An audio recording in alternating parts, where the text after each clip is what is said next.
Bonsoir à tous et bienvenue dans ce nouvel épisode. La fin d'année approche et aujourd'hui je vous ai prévu une petite vidéo, enfin que dis-je une petite vidéo, vu la pile d'objets qu'il y a à côté de moi, ça risque d'être assez long, donc installez-vous bien confortablement et nous on va commencer puisque je vais vous présenter, on va dire, les achats que j'ai fait durant cette année et je triche un peu en 2023, voilà je le dis c'est comme ça. Donc n'hésitez pas à vous abonner si c'est toujours pas fait, on vise actuellement les 2000 abonnés, c'est dans pas très longtemps, donc peut-être que je ferai quelque chose pour l'occasion, je dis ça, je dis rien.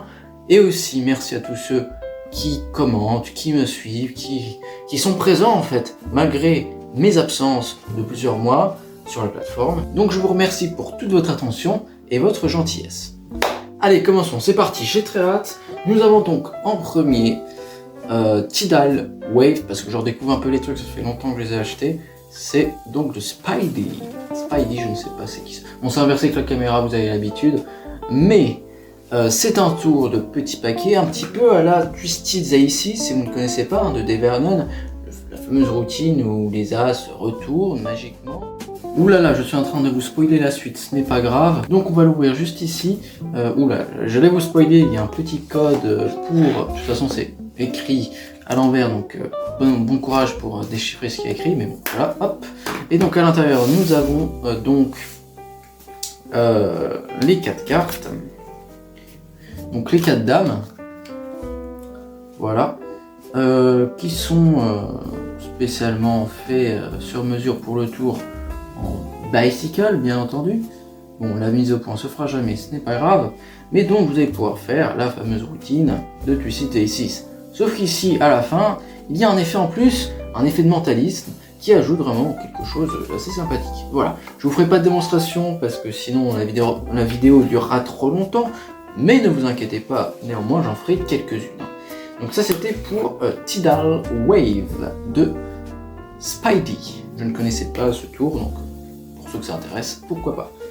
Aussi, je voulais dire, je ne mettrai pas de lien en description des tours que je vous présente parce que ce sera trop le bordel pour les retrouver. Il y en a, je sais même plus où je les ai achetés. Donc, renseignez-vous, essayez de taper les noms sur le net et je pense que vous les trouverez. On continue avec Perfect Pen de John Cornelius. C'est un effet, le fameux effet de stylo à travers le billet. Et c'est la version améliorée. Parce que ceux qui ne le savent pas, John Cornelius, c'est le magicien qui a créé l'effet du stylo à travers le billet. Et ben là, il ressort une version, vous allez voir, oh là, tout tombe. Donc ça s'ouvre comme ça, vous avez le stylo. Ah aussi, j'ai pas dit les prix, mais voilà, je ne dirai pas, renseignez-vous. Donc voilà le Perfect Pen. Donc c'est un stylo en acier, ou du moins, ouais, je sais pas ce que c'est, bah, c'est du métal quoi. C'est argenté et brillant. Voilà le stylo. Alors pour ceux qui connaissent les effets de stylo à travers un billet, ils sont en train de se dire mais où est le truc? Parce que dans cette version, le stylo est examinable. Oui, on peut faire, voilà, pour ceux qui connaissent, on peut essayer de regarder le stylo. En plus, je crois qu'il écrit, bon, je vais pas écrire sur ma main, tout est examinable. Il n'y a rien dans le capuchon, on peut tout regarder. Et l'idée la suivante, j'ai ici, là je vais vous faire une démonstration. J'ai ici un billet totalement normal. On a ici le stylo. J'espère que je vais y arriver, hein, parce que ça fait très longtemps que j'ai pas fait le tour. Et l'idée est la suivante. On prend le stylo comme ça, et si on vise le centre du billet, on peut faire des choses assez marrantes, puisque le stylo, à ce moment-là, traverse complètement le billet. C'est pas une illusion optique, hein, il passe vraiment à travers. On peut venir hop, le déplacer comme ça. Je sais pas trop ce que je fais. On peut même essayer de retirer, ça fait un bruit vraiment très inquiétant, mais rassurez-vous, le stylo, enfin le billet n'a rien, parce qu'en soi le stylo on s'en fout un peu, mais le stylo, pour ceux qui se demandent, est tout à fait examinable. Là je viens de faire la manip qui, entre guillemets, a verrouillé le gimmick, et maintenant le stylo est entièrement examinable. Voilà. Donc voilà pour Perfect Pen, on passe tout de suite au tour suivant. On est vraiment en train de les enchaîner. Qu'est-ce qu'on a ensuite? Après on a Table de Nemo, produit par En Son Chien. Comme ça on a deux animaux, on a un poisson et un chien, c'est marrant. J'espère que j'ai pas flashé le QR code là, bon bref. On va ouvrir la boîte. À l'intérieur de cette boîte, nous avons donc ici les instructions, comme d'habitude, et on a différents petits bracelets. Alors j'espère qu'on voit pas ce que je fais, parce que ça fait très longtemps que j'ai pas fait le tour. Tac, on va en prendre 2. Et donc, l'effet, c'est vraiment un effet pour les réseaux sociaux, je trouve, parce que dans la vraie vie, ça peut être un peu cramé. Donc on est comme ça, on a 2 bracelets, des vrais bracelets, hein. Et l'idée est la suivante, c'est que si on se concentre, on peut, je sais pas si on voit bien, ouais, on peut, alors on va éviter de faire ça avec la jointure, on peut réussir à faire traverser complètement les 2 bracelets. Voilà, c'est pas ouf.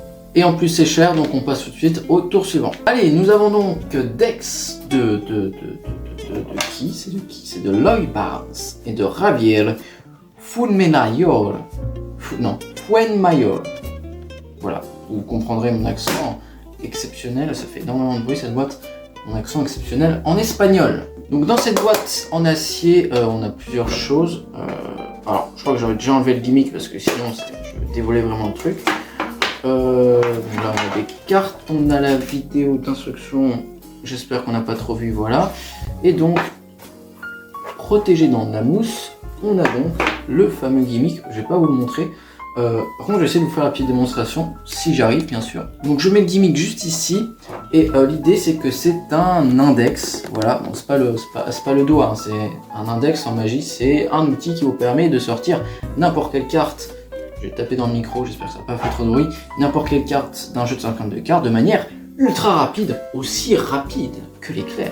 La promesse, c'est que vous pouvez sortir n'importe quelle carte en étant, en ayant quelque chose qui n'est pas vraiment plus gros qu'un portefeuille, qui tient dans une poche de jean.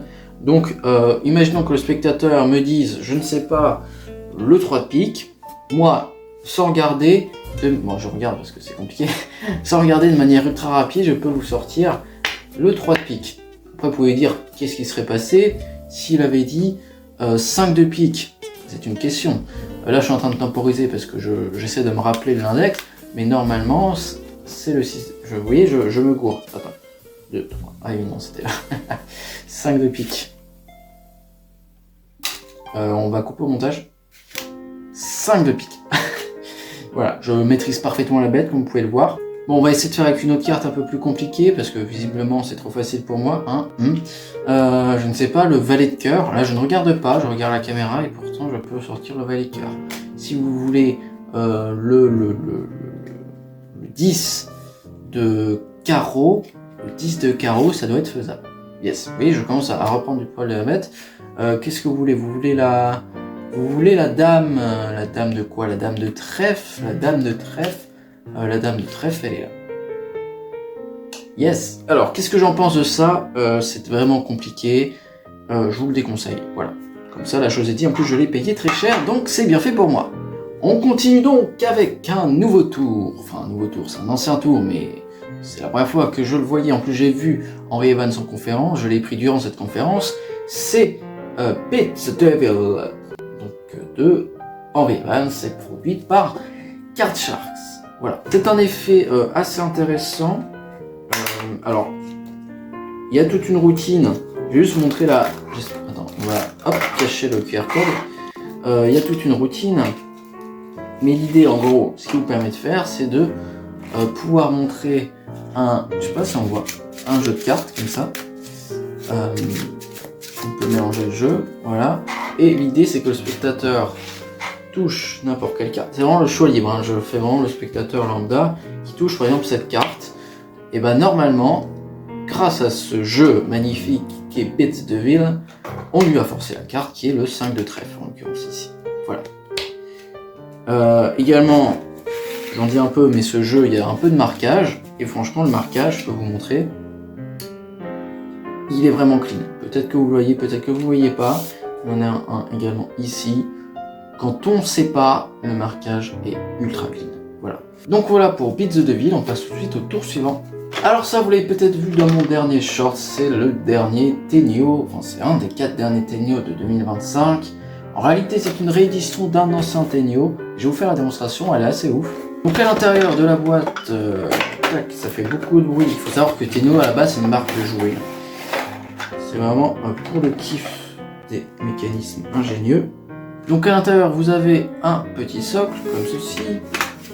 Vous avez, je vais essayer d'éviter de flasher les explications, vous avez une petite boîte en plastique un peu égyptienne avec des petits hiéroglyphes ici. Vous avez la pyramide du Louvre, voilà, et vous avez une pièce, enfin non, vous l'avez pas, qu'est-ce que je dis? Il faut fournir donc une pièce de monnaie pour pouvoir le faire. Également, il faut un foulard. Comme j'ai pas de foulard, on va faire ça en hors champ, mais je vous invite vraiment à voir mon short dans lequel je fais la démonstration. En gros, on a la boîte, attends, je vais vous montrer. On a la pièce qui est donc placée dans ce petit ergot, on a la boîte qui est vide, on peut enlever, hein, on pose juste sur le socle, tac. On prend notre pyramide du Louvre, et donc là, je suis censé le faire, alors j'ai revu la caméra on va faire ça sans coupure, c'est dégueulasse, mais c'est pas grave. Hop, tac, donc on a toujours la pièce qui est là, et l'idée, là je fais en hors champ, mais normalement ça se fait sous le foulard. Vous avez peut-être entendu un bruit, puisque la pièce a maintenant disparu, et je vous jure que la pièce peut être signée, hein, puisqu'à l'intérieur, tac, de la boîte, rien ici, la pièce est maintenant arrivée dans la boîte tout simplement. Et après on peut prendre la pièce comme ça et elle peut totalement disparaître. Ça c'est un petit bonus. Allez, tour suivant. Ici nous avons un outil que j'ai spécialement pris pour mon numéro d'avril. Justement je prépare la vidéo dans laquelle je vais parler de ce numéro. Il s'agit de, hop là, Turner Corner Machine 2.0 de Juan Pablo. Oh yeah.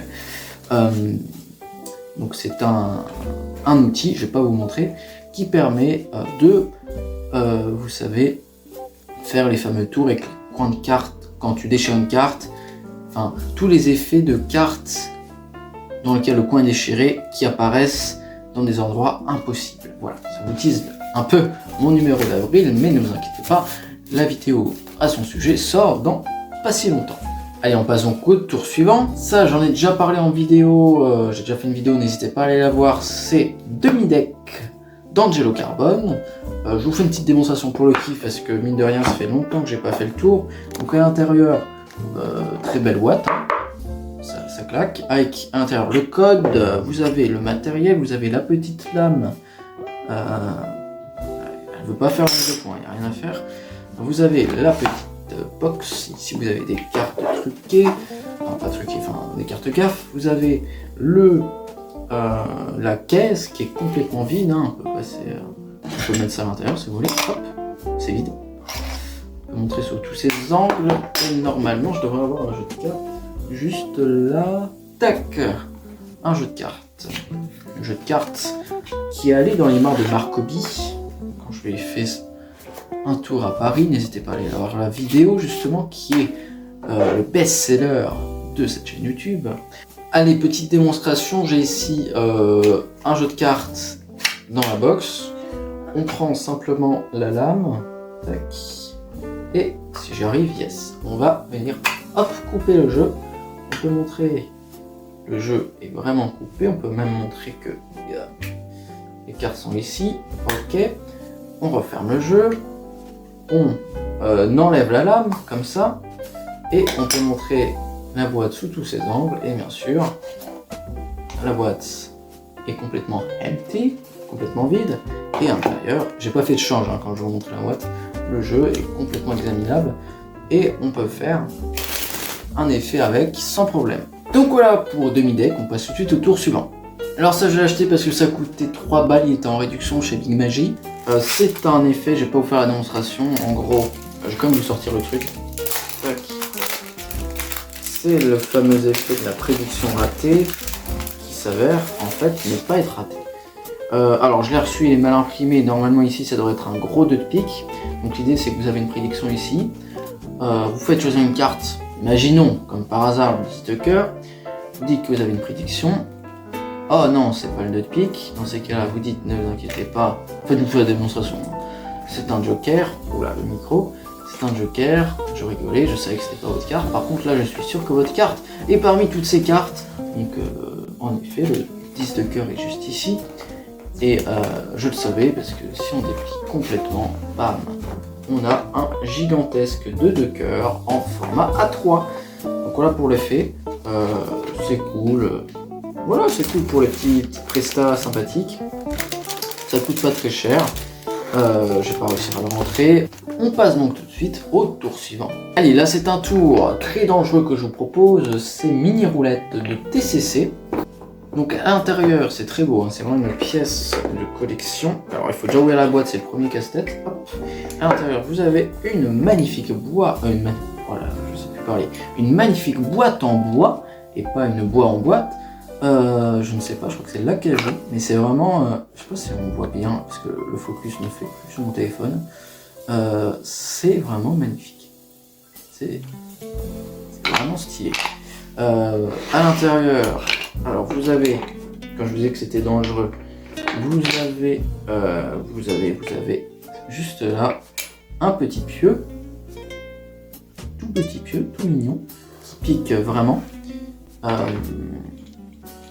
Et vous avez bien entendu 3 autres palettes de bois ici qui sont du même format que le pic, et vous allez faire avec ça la roulette russe, la mini roulette russe de close-up. Donc vous savez, vous mettez ça dans un sac. Est-ce que je vous fais une démonstration? Je ne sais pas. Attendez, on va faire un truc. Comme ça va faire des vues, je mettrai dans la miniature. Oh, ce tour est dangereux, ça fera des vues. Allez, je reprends des sacs extraits pour vous. Hop. Donc, on a 4 sacs qui sont totalement vides. Je pense qu'on va accélérer le temps que je les ouvre.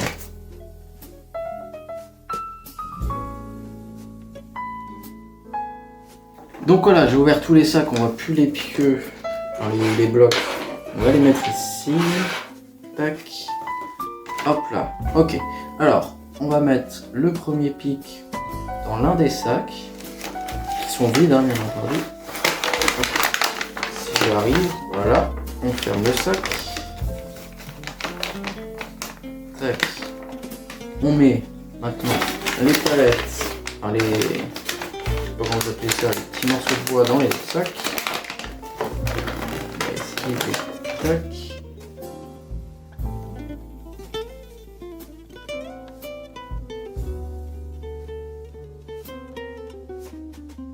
Donc on a les 3 sacs, enfin les 4 sacs. Je vais maintenant les mélanger. Alors, pour que personne ne sache, je vais les mettre sous la table comme ça. Tac. Je vais les mélanger. Là, je les mélange. Voilà. Un premier.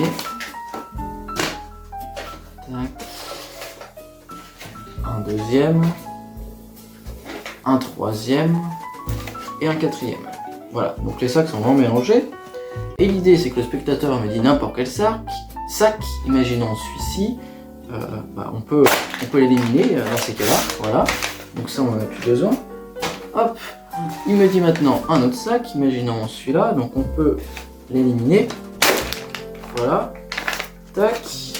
Il me dit maintenant un dernier sac, donc imaginons celui-là, on peut donc l'éliminer. Voilà. Donc faut pas avoir peur quand on fait cet effet. Et donc à l'intérieur, bien entendu. Alors, là c'était vraiment les choix libres des spectateurs, bien entendu. Et à l'intérieur, on a le petit pic et il n'y a rien du tout à l'intérieur du sac. Voilà, donc voilà pour l'effet. Il est assez cool, il est très dangereux, hein, cet effet, et il est vraiment super cool. Voilà. Tour suivant. Alors ici je vais pas vous le présenter parce que en fait c'était le tour que j'ai fait durant mon premier passage sur scène. Je vous invite à aller voir la vidéo si vous voulez voir la démonstration, mais c'est Balloon Oracle de Henri Arius. Enfin, c'est présenté par Henri Arius, enfin produit par Henri Arius, et c'est Ochu. Donc c'est un effet de carte pensée au ballon qui est vraiment très intéressant. Je vous invite à aller voir ma vidéo dans laquelle je fais mon premier passage sur scène.